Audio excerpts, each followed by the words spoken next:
Shamakun Prabhu, when I'm doing live, I don't need to record locally, correct? Exactly, Prabhu. Yes.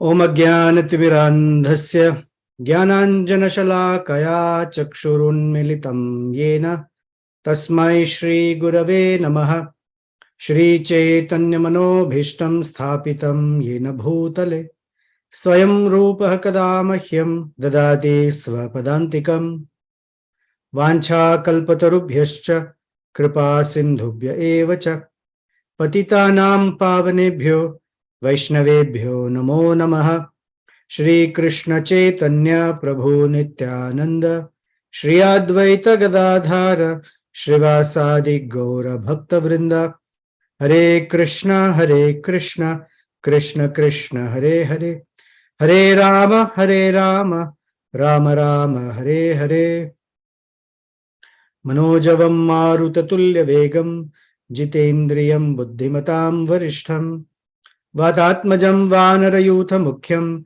Shri Ramadutam Shirasa Namami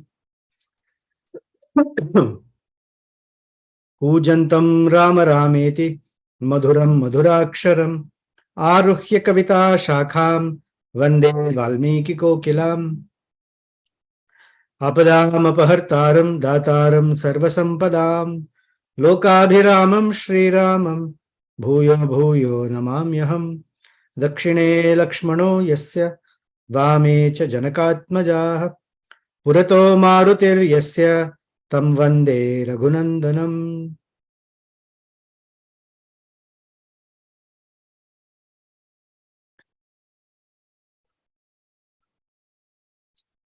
We are continuing our journey through Sundara Kanda. Sri Hanumanji has just shattered that egotism of Lanka that we discussed as the unwillingness or the block from receiving saintly association. And as Hanuman has entered Lanka, which is this material world or body, depends on the model that we're looking at, but in general, think of it as within the material atmosphere. Lanka then represents or shows different features that Hanumanji is exploring. So at the beginning of chapter 4, I debated a lot whether I should speed up or go slow. And for now, I have decided to go a little slower because I think everyone knows the flow of Sundara Kanda. But to not dwell into the details would mean then we're doing disservice to Valmiki, definitely disservice to Hanumanji. Yet I don't have the capacity to dive deep. So I'm one of those fish that only swims somewhere near the shore and in very shallow waters. The great acharyas are like the sharks and timingalas who dwell deep in these oceans. So obviously, I together we can't go so far because of my limitation, but nevertheless, it is worth plunging in. Chapter 4 begins with this beautiful verse, which is what we'll focus on today.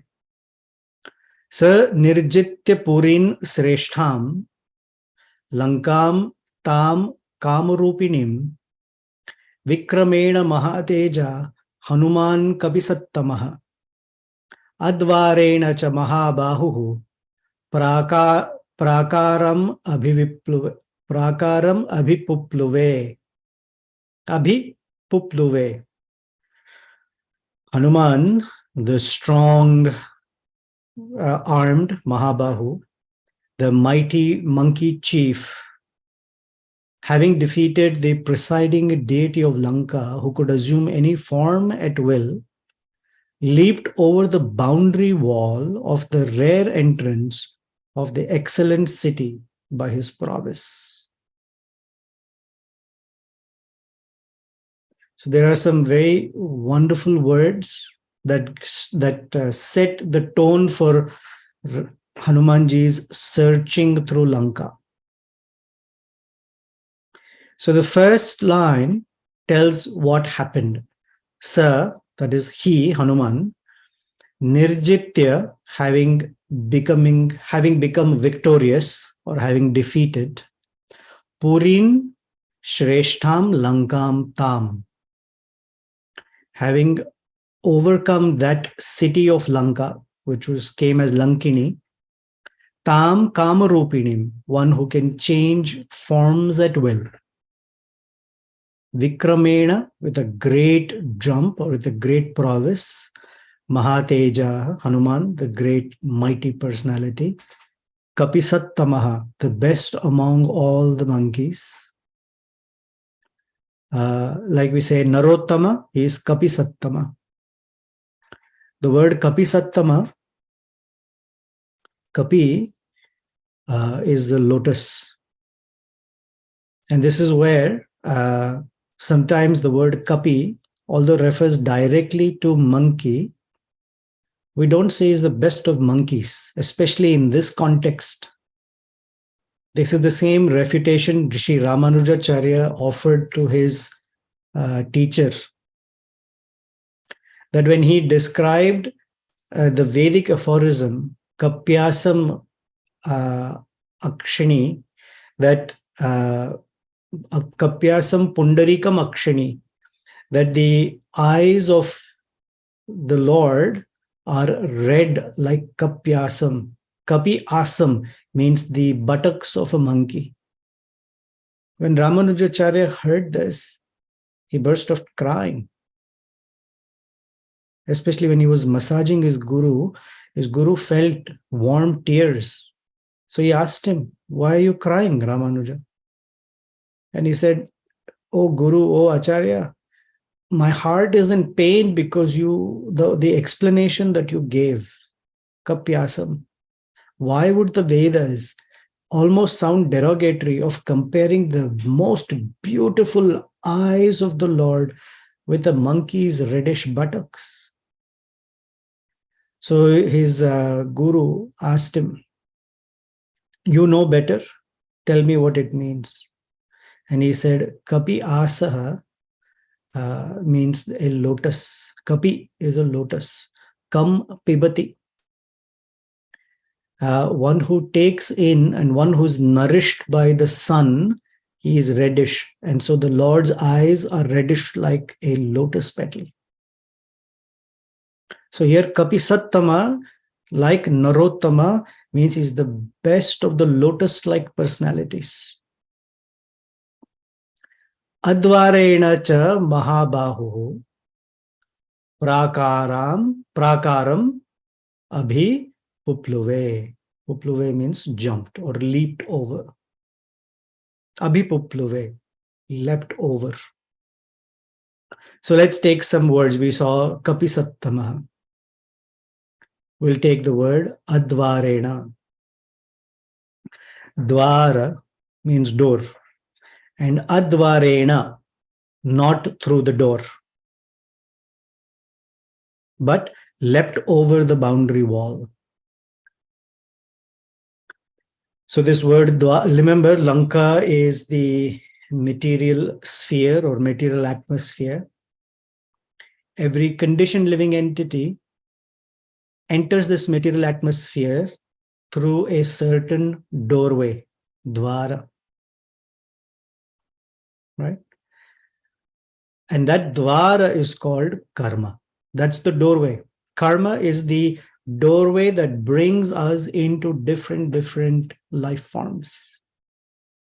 The birth in this world happens through the doorway of karma. That's how we are all born. Our parents are already chosen by karma. The kind of body we have is chosen by karma. The state of the condition of the subtle body is also chosen by karma. The good that we will face, the bad we will face, the happiness we will face, the sadness that we will face, the joy, the victories, the losses, the defeats, all of that is determined by the fructification of karma. So past activities are the doorway for present and future existence. In Srimad Bhagavatam, we hear that when we serve great persons, it opens the door for liberation. Dwaram aho vimuktehe. But the door of sensual or sensuality, sense gratification, opens the pathway for hellish condition. Aho tamodwaram yoshitam tamodwaram yoshitam sangi sangam. So it's all dwaram, it's being spoken there. But in this world, different entities, living beings appear by different doorways. So we discussed previously that there are personalities called Karana Janma. They appear in this world because of certain purposes. We should not confuse them as born in a way that they are conditioned souls. They appear with the guise or under the guise of looking like one of us. So they're called Karana Janmas. There is a reason, there's a purpose that they come in. The purpose is mostly to enlighten. So all the great sages, rishis, the Shaktavesha avatars, etc., they all appear and they're called Karana Janmas. They leave back a mark on humanity for a very, very, very long time. Then there are Karma Janma, Karma Janmis, if you will, which means they are born because of good karma. They have intelligence, they have beauty, they're born with some opulence, or they're born with enough intelligence and that they pursue higher education, etc. Then there are Kama Janmas. They're not just human beings, but all animals and animalistic human beings are called Kama Janmis. They are born out of sexual union, meaning there was no purpose. The way that they were conceived was also not dharmic necessarily, or with an intention of something, with a service intention. They just happened out of lust.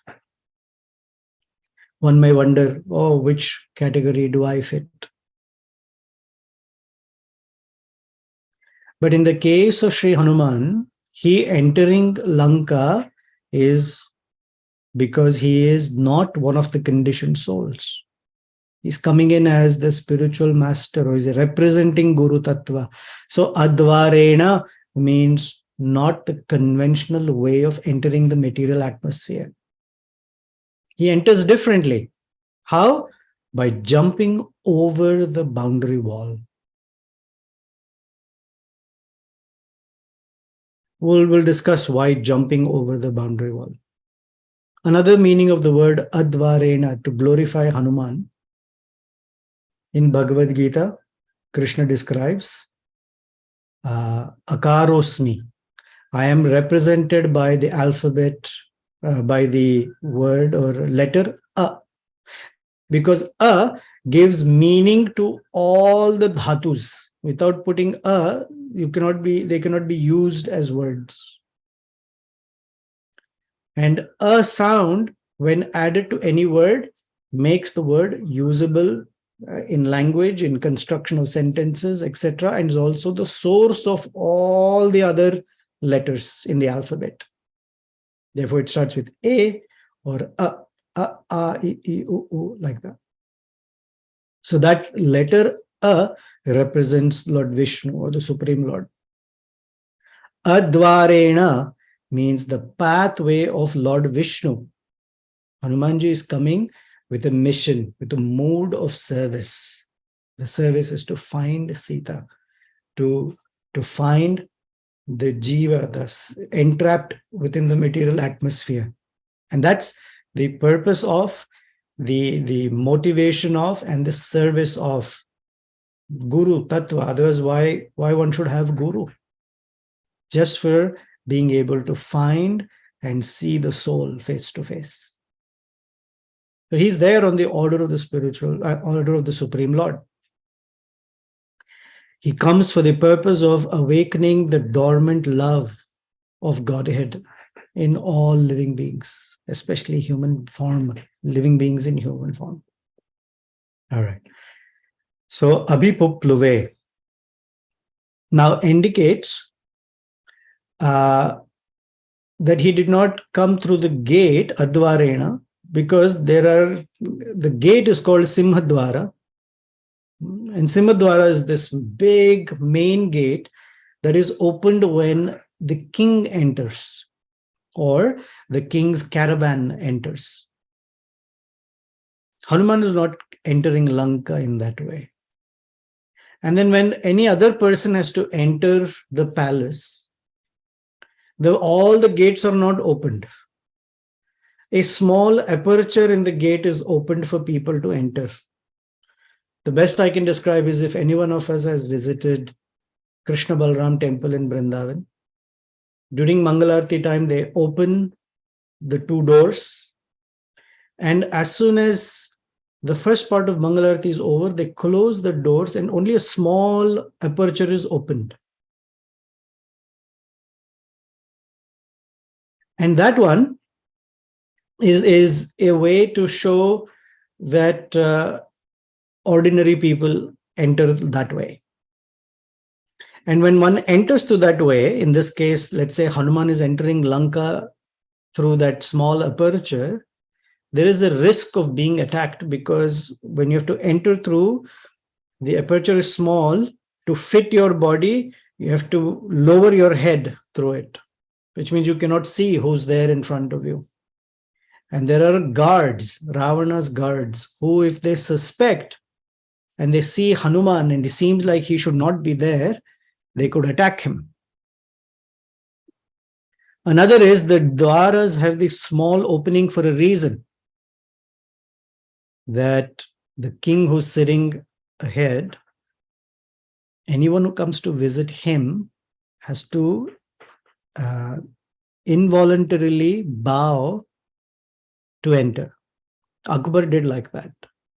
What he did is he would sit up on a high throne and the doorway to his quarters, where people had to meet him, his court, the doorway would be lower than usual. So anybody, especially Kshatriyas who like to walk like this, cannot enter. They have to bend their head, bow down. So it was taken as if every king who came to meet him had to bow down in front of him. And Hanuman will not bow down to Ravana. So he jumped over the boundary wall.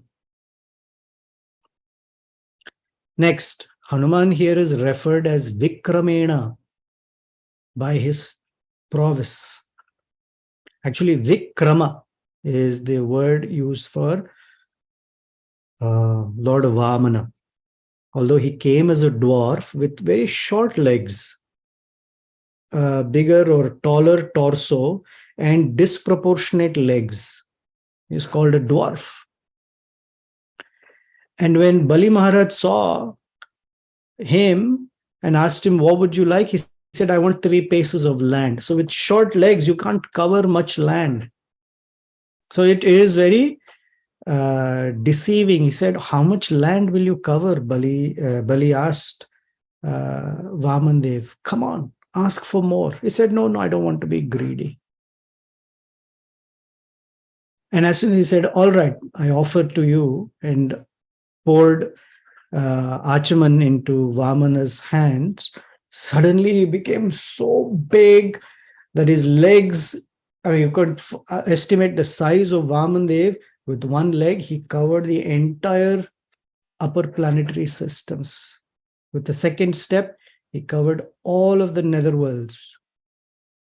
So he's called Vikrama, one with giant steps, great steps, or any personality who um, achieves great successes or great deeds are called Vikrama, means their steps are very powerful. Hanuman, both literally and figuratively, is Vikrama, Mahateja, of great strength and vigor.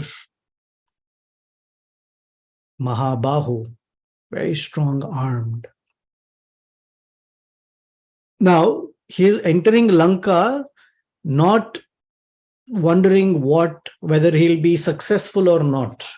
Of course, later we'll see that there is some doubt. But Valmiki starts the chapter with Nirjitya. He defeated Lanka already. So it is, in one sense, prophetic that Lanka is already defeated. The fact that Hanuman entered means Lanka is defeated. Now, Lankini, or the city of Lanka, is called Kamarupini. Literally, it means taking any form as one desires. And since Lanka represents the material body or material existence, here the forms are constantly changing according to desire. We notice that our body changes according to our desire, both in this life and from life to life.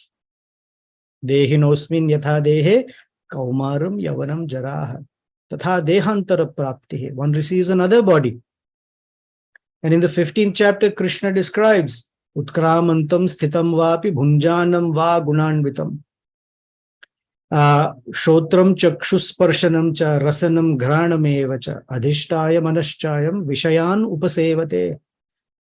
Under the jurisdiction of the mind, the five senses group themselves in certain permutations to be able to relish and enjoy.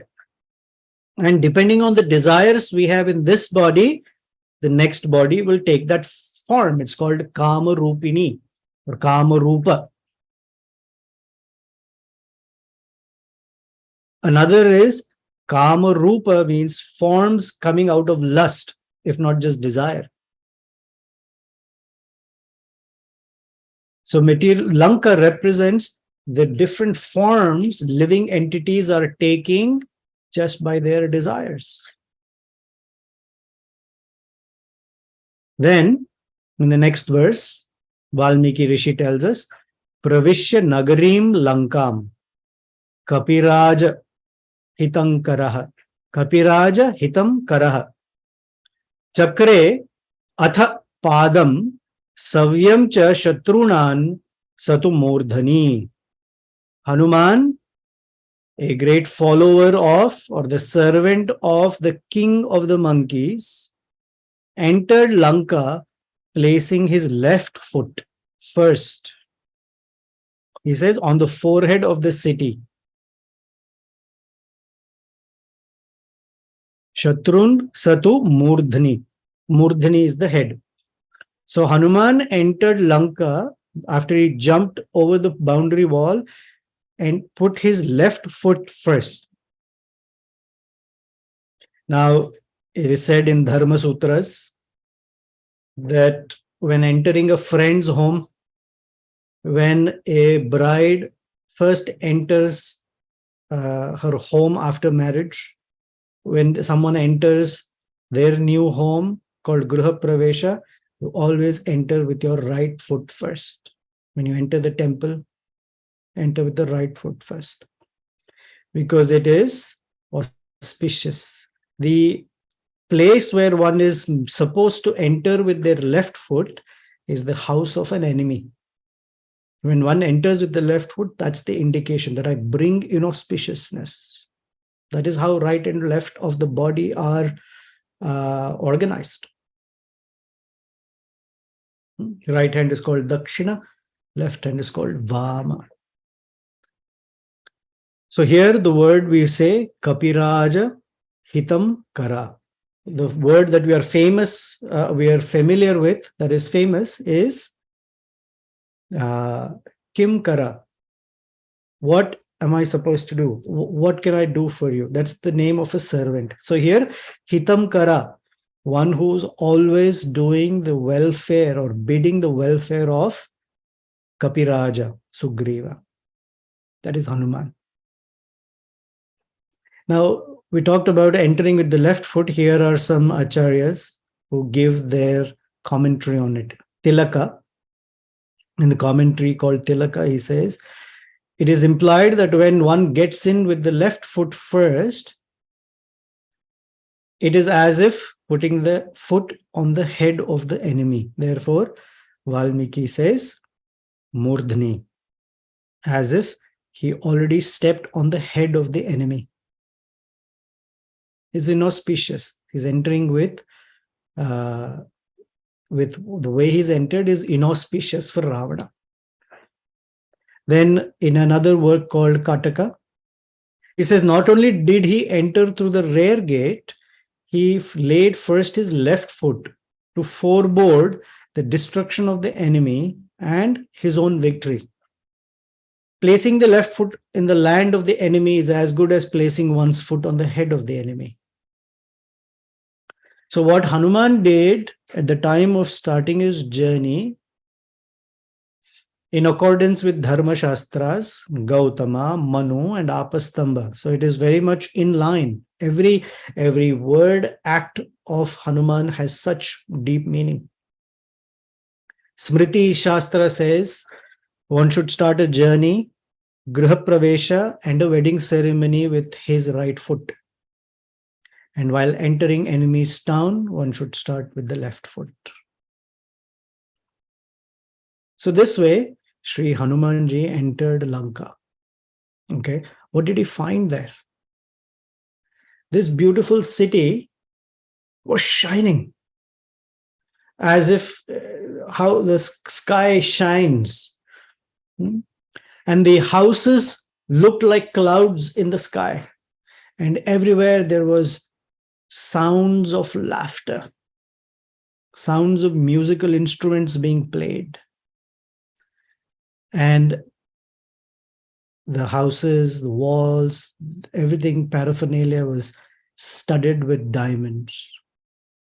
Windows were all studded with diamonds and very precious gems.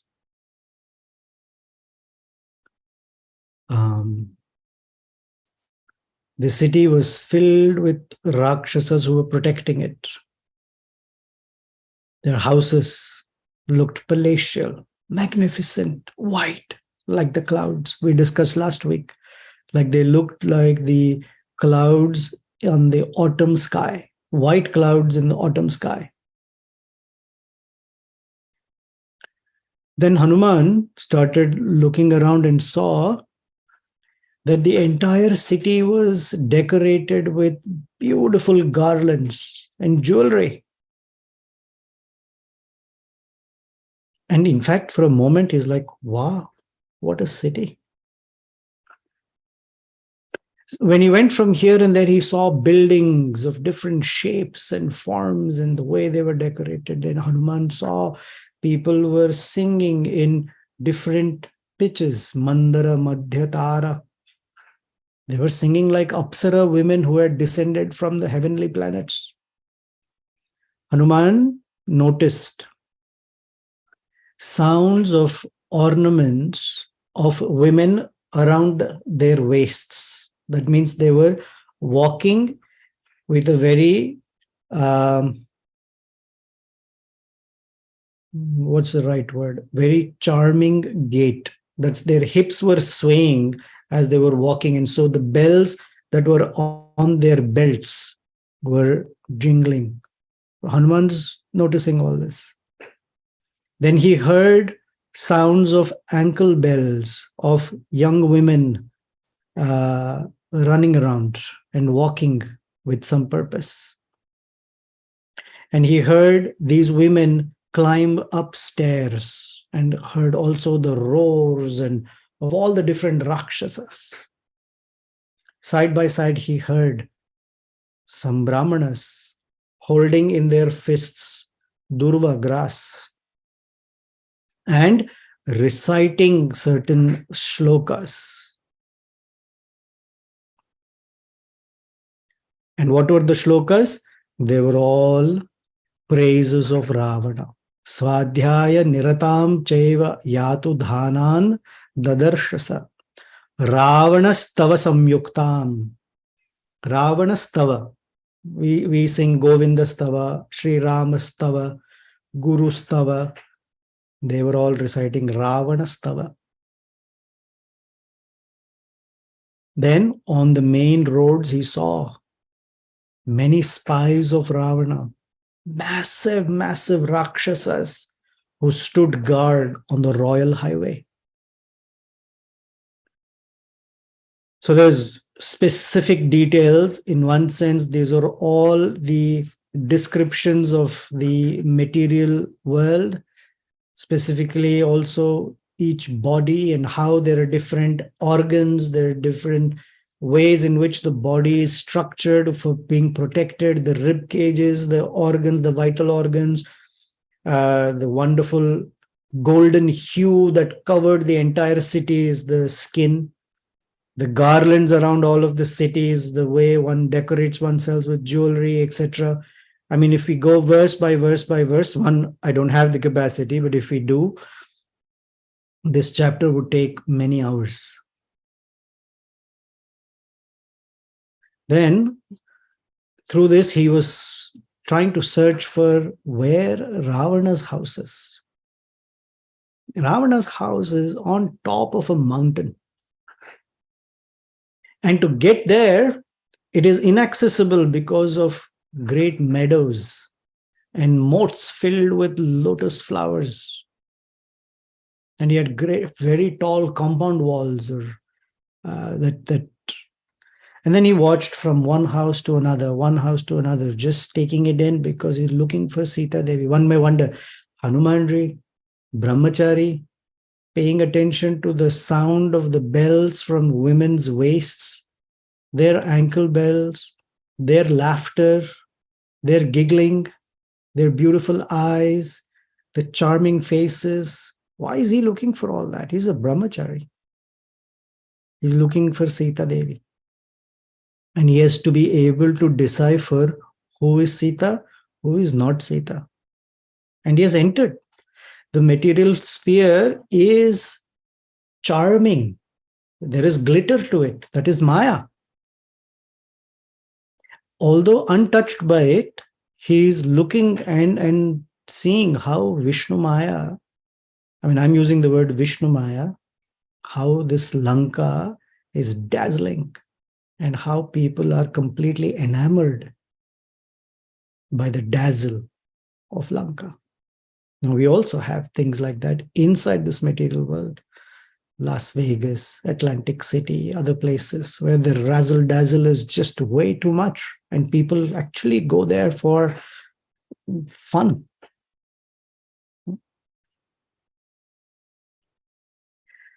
Then he says, the last verse of the chapter says, Hanuman entered the inner city of Ravana, which was filled with gold, which had a golden courtyard with a central area decorated by pearls and diamonds of great value, and sprinkled daily with water containing super herbs and sandalwood, aguru and chandana. Pararthya kala agurun chandakanta. People put on all sorts of fragrances. The idea of fragrance is not only that one should not smell obnoxious, but also to be pleasing and attractive.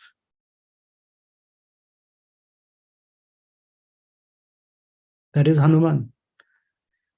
And as he entered next chapter, which I'm not going to cover today, the moon that had risen because he entered, and remember, he entered when the sun had set.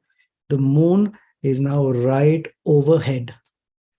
And next week we'll discuss the significance of why the moon is there. And for 20 some verses, 25, I think, Valmiki Rishi glorifies the moon. One may wonder, Hanuman is here, he's searching for Sita Devi, such a pregnant moment searching. Why description of the moon? And that is what we will find out next week. Because this chapter, next chapter is all Guru Tattva. It's important to appreciate the presence of such Kapisattama personalities in our lives. Kapisattama personalities that have traversed in history this land and are traversing right now, simply for the benefit of, for the purpose of Kapiraja Hitankara. Kapiraja.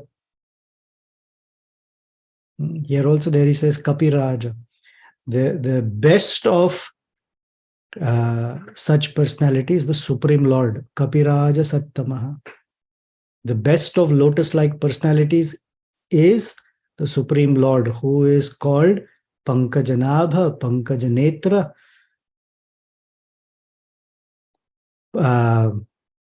and Pankajapada, or lotus feet. That personality, Sri Ramachandra, or the Supreme Lord, Sri Krishna, or any of the Vishnu expansions, that Kapiraja Sat or Kapiraja Hitamkara, the servant of the best of the lotus personalities. That is why he's there. And appreciating Guru Tattva is the way or the doorway, Advarena, for all of us to experience the presence of the Supreme Lord and his consort in our lives. So we take time, we appreciate, and we absorb and try to follow and live with that appreciation. Therefore, we say, Dhyayam Stuvam Yashastri Sandhyam. Vande Guru Shri Charanara Vindam. Vande Guroho Shri Charana Aravindam. We are glorifying the lotus feet of the spiritual master. How? Dhyayam Stuvam Yashastri Sandhyam.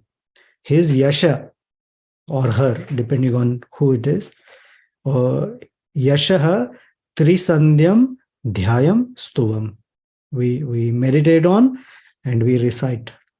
We speak, we express. When? Trisandhyam. Trisandhyam is the 3 times or 3 transitions of the day: morning, afternoon, and evening. Trisandhyam also means the 3 phases of life: Kaumaram, Yavanam, Jara. Or 3 phases at the beginning, in the middle, at the end of everything that we do. Trisandhyam, Dhyayam, Stuvams. That is the role of Guru. So Ramayana is actually a Guru Tattva literature. So it's very, very prominent, important, and significant for us as aspirants to fully take in as much as we can. All right, I'm going to pause and see if there are any comments, questions. Any particular word we need more to discuss, please.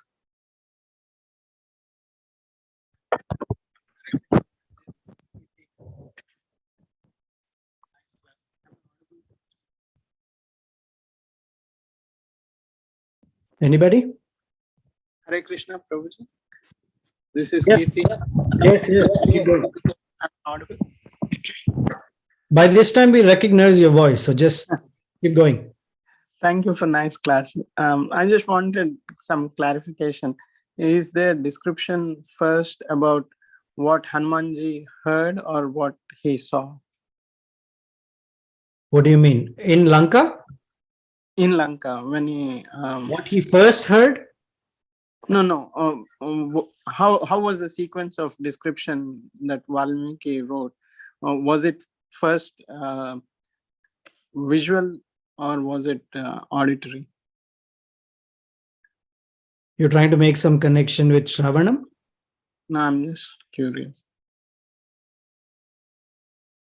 Well, he says, Pravrishtaha Sattvasampanno Vishayan Marutatvajaha Sa Mahapathamasthaya Mukta Pushpa Virajitam. The great roadways were strewn with, sprinkled with pearls and flowers. Thank you, Prabhu. Hare Krishna, Prabhu. Hare Krishna.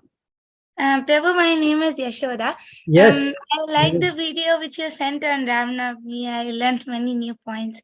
And my question is, who composed Nama Ramayana? Who composed Nama Ramayana? I don't know. Good question. If anyone knows, please share. I don't know. But the entire progression of Ramayana is with the names of Sri Ramachandra.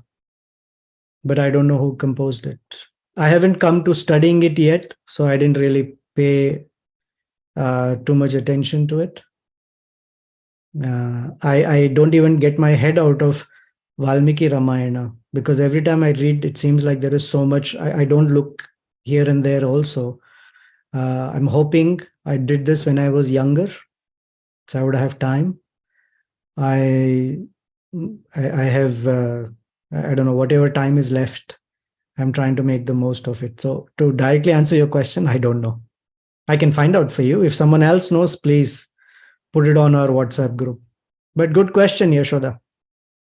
Thank you, Prabhu. Very nice class. Thank you. Thank you. By your saying it, you're giving me Yasha. Because that's your name, Yashoda. You have Kirti, Yashoda. Very nice.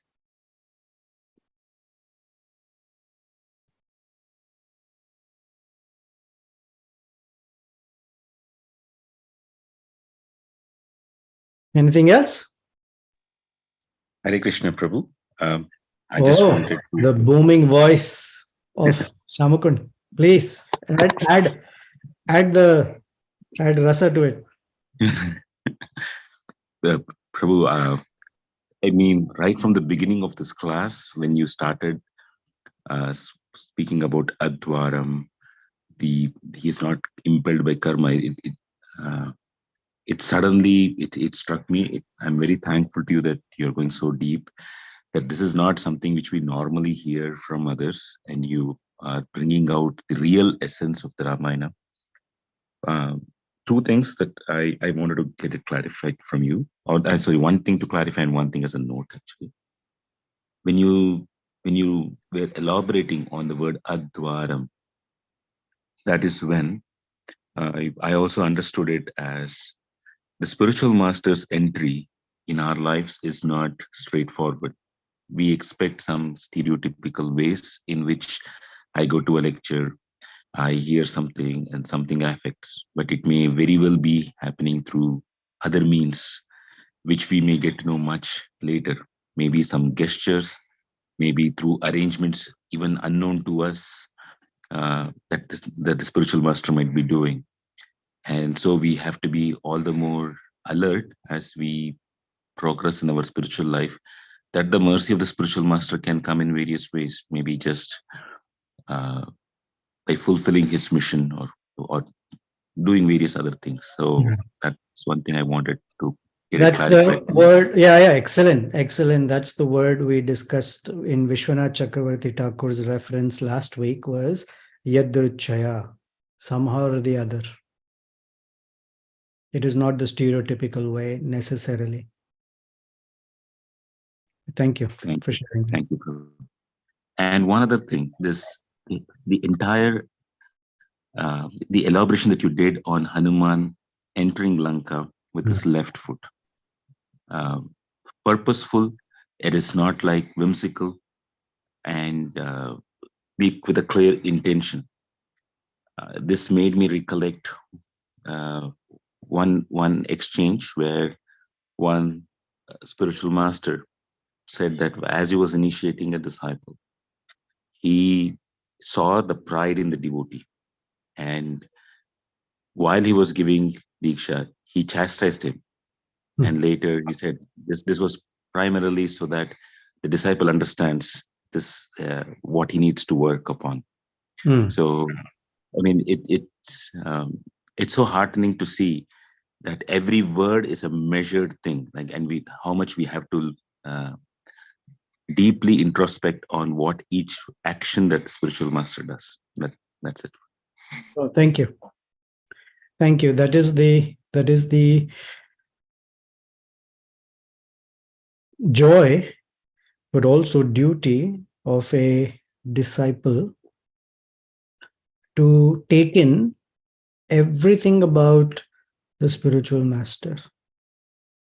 Not just the Vani, but when you say Vapu Seva includes, yes, offering upacharas, water, food, rest, all those are all upacharas to the spiritual master, but every gesture has great meaning and import.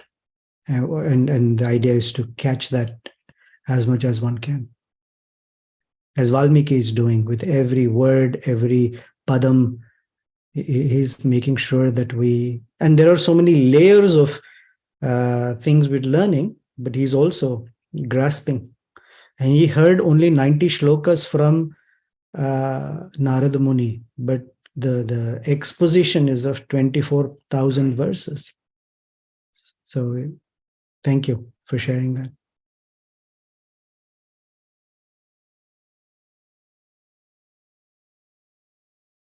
Okay, final, anything else?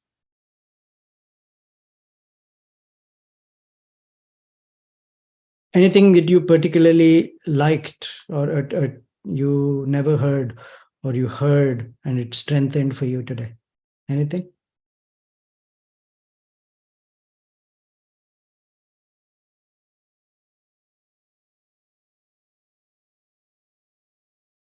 I learned the word Kapisattama and connected with Kapiraja Hitam Kara. The brilliance of Valmiki in using such terminology. All right, someone was going to say something. I think I spoke.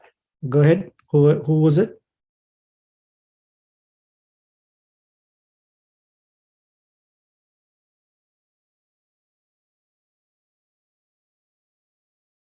All right, looks like nobody. Thank you. Until we meet again. Now when we meet again, the moon is going to enlighten and illuminate Lanka as Hanumanji is searching through for Sita Devi. Until then, we deliberately take our hearts and minds to the great acharyas in our lives, the personalities who are blossomed like lotuses and who are only living for the purpose of fulfilling the ardent desire of the Supreme Lord to one by one, gather the lost conditioned soul, completely wallowing in wantonly in the laughter, cackle, and babble, and the joys and the ups and downs of the material atmosphere, to be able to turn towards the Supreme Lord and engage back in this wonderful, loving relationship that is our birthright, that is who we are as living entities.